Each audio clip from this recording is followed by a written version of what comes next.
السلام عليكم ورحمة الله وبركاته. النهاردة هنعمل مع بعض فرخة مخلية بطريقة حلوة، تتبيلة جميلة جدا هتعجبكم، وهنحشيها بحشوة حلوة، وهنعمل جنبها شوية حاجات كده هنشوفها. دي فرخة محشية مغسولة طبعا، منقوعة كويس. ده زيت، ربع كوباية زيت، ربع كوباية عصير ليمون، والتوابل ملح وفلفل، بابريكا، بهارات، شعرة قرفة، وزعتر. هنحط كل التوابل الجميلة دي مع بعضها، وهننزل بالليمون وبالزيت، وهنقلبهم كويس جدا. التتبيلة ما فيهاش اكتر من كده. بس انا نسيت كمان احط هنا توم باودر وبصل باودر، هحطهم دلوقتي قدامكم، بيدوها نكهة حلوة وبيعززوا الطعم جدا. يبقى توابلي ملح، فلفل، بهارات، جنزبيل، توم باودر، بصل باودر، بابريكا، وزعتر. هنحط بقى، هكتب لكم طبعا التوابل دي في صندوق الوصف، وشوية قرفة كمان. هنقلب بقى كل التوابل دي في الزيت والليمون، ومع التوابل بقى نص كوباية، ربع كوباية زيت وربع كوباية ليمون، عصير ليمون. هنمسك بقى الفرخة نتبلها بالتتبيلة الحلوة دي، بس طبعا بعد ما نكون فتحنا فتحات كده بطرف السكينة في الصدر وفي الورك، عشان يبقى اللحم اللي جوه متبهر ومتبل بالتتبيلة، واخد كله من طعم البهارات دي. اهو بصوا الحتة دي انا برضو ما حسيتها مش مفتوحة اهي.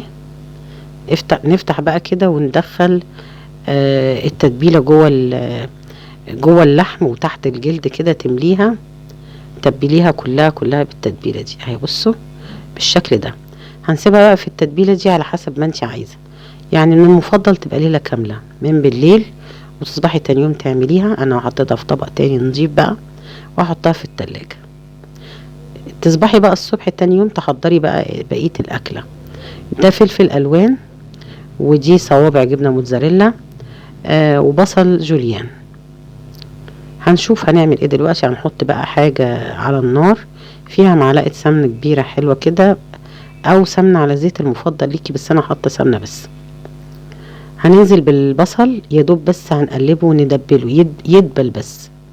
انا مش عايزاه يلون، ومش عايزاه يبقى فيه اي لون نهائي، هيدبل بس كده. وهنزل بقى بشوية زبيب. شوية الزبيب دول انا ما حطيتهمش مع المقادير، لان دول اختياري. عايزة تحطيهم، اللي بيحب الميكس الطعم السكر مع في الاكل الحادق هيعجبه جدا. بس بصراحة هي مدية تست حلو قوي قوي قوي، يعني الزبيب مدي تست جميل جدا جدا. حطينا الزبيب، شوحناه مع البصل كده، ونزلنا معاه، ونزلنا بعديه على طول بالفلفل الالوان. وهنتبل بقى الخضار ده، شوية ملح وشوية فلفل، وخلاص. انا عايزة يبقى البصل مش ملون زي ما قلت لكم، وتبقى الخضار فريش كده.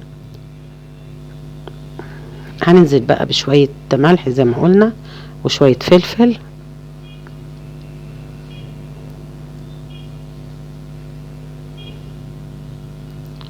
وكمان شعرة بهارات، شعرة قرفة. هنقلب بقى كويس التوابل دي مع التوابل مع الخضار. القرفة يا جماعة بتنكه الخضار ده، بتخليه حلو قوي، لازم شوية القرفة. وهنسيبه بقى على جنب كده اهو.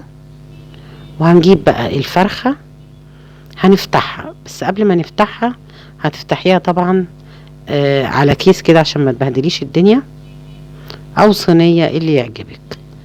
تفرديها بقى بالشكل ده كده، وتاخدي بقى الخليط ده جزء منه تحشي بيه الفرخة.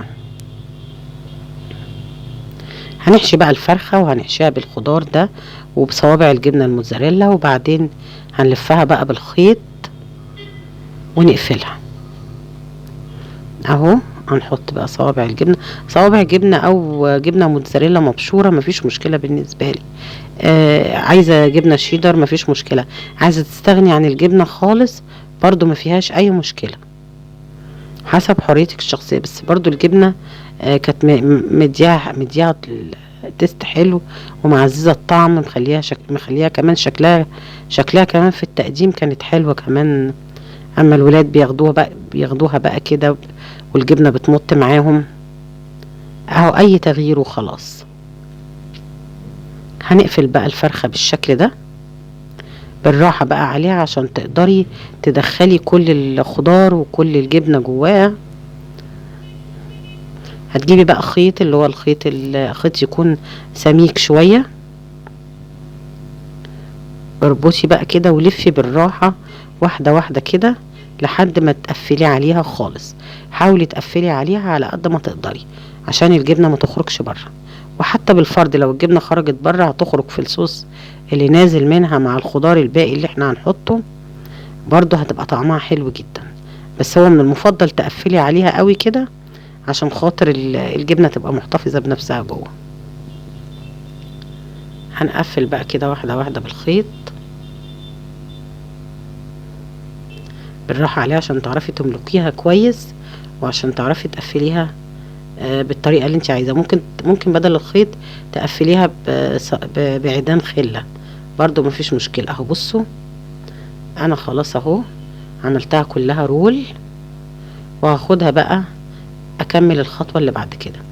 زي ما قلت لكم ممكن عصيان خلة تقفلي بيها برضو هتديكي نفس النتيجة، بس انا فضلت دي عشان هي تبقى مقفولة في نفسها كده. في نفس الصينية اللي احنا عملنا فيها الخضار هنحط معلقة سمن تاني، ونحمر بقى الفرخة من جميع الجهات.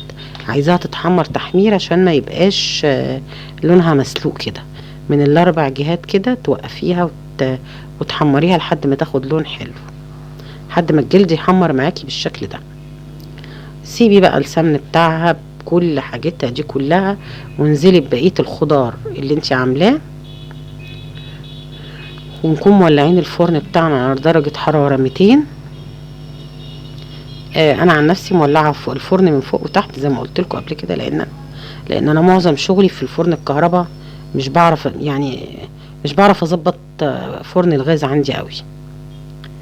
وتقومي جايبه بقى ورقه زبده تبليها عشان اما تبليها بخار الميه ده بيسوي الحاجه اللي تحتيها، وورقه فويل وتدخليها على الفرن تشغلها فوق وتحت لحد ما تستوي. وبعد ما تستوي هنكشف بقى نشيل الغطا ده ونسيبها بقى تاخد وش كده تحمر. هي كده واخده وش في التحمير.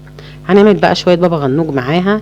دي بدنجانيه مشويه، ومعاها بصلايه صغننه برضو مشويه، ودي قطعه فلفل اخضر رومي او حراق حسب حريتك.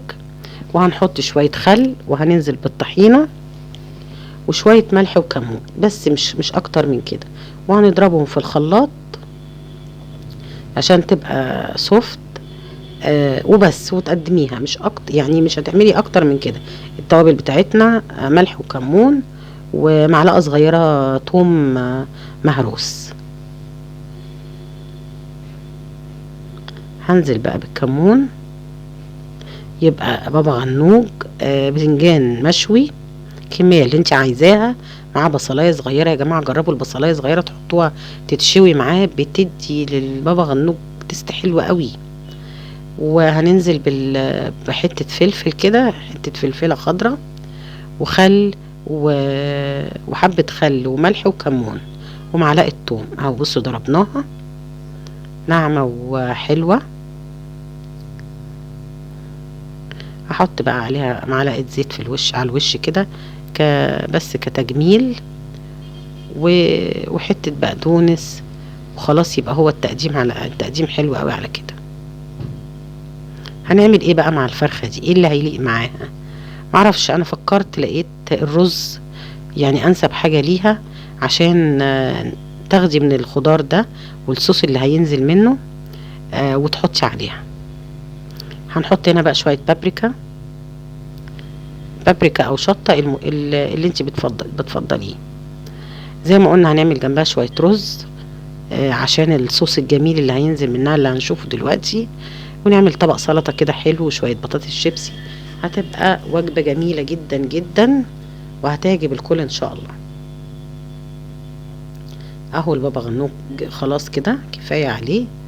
والفرخة طلعتها وعملت شوية شيبسي وطبق سلطة جميل قوي اهو. هشيل بقى الفرخة احطها في طبق التقديم. حلو قوي يا جماعة والله، طالعة في منتهى الجمال. ورز بشعرية مش اكتر من كده، وطبق سلطة حلو. يبقى وجبة غذائية متكاملة وفي نفس الوقت حلوة وشيك، تنفعك برضو في العزومات، جميلة قوي. وفي نفس الوقت فكرة جديدة وفكرة حلوة وكمان طعم حلو قوي. بصوا انا هفتح معاكم حتة كده، مش قادرة بس امسكها عشان هي سخنة جدا. يعني بصوا مستوية ودايبة في منتهى الجمال. جربوا الفراخ المخلية المحشية بطريقتي، ولو عجبتكم الحلقة ما تنسونيش في اللايك والشير والسبسكرايب.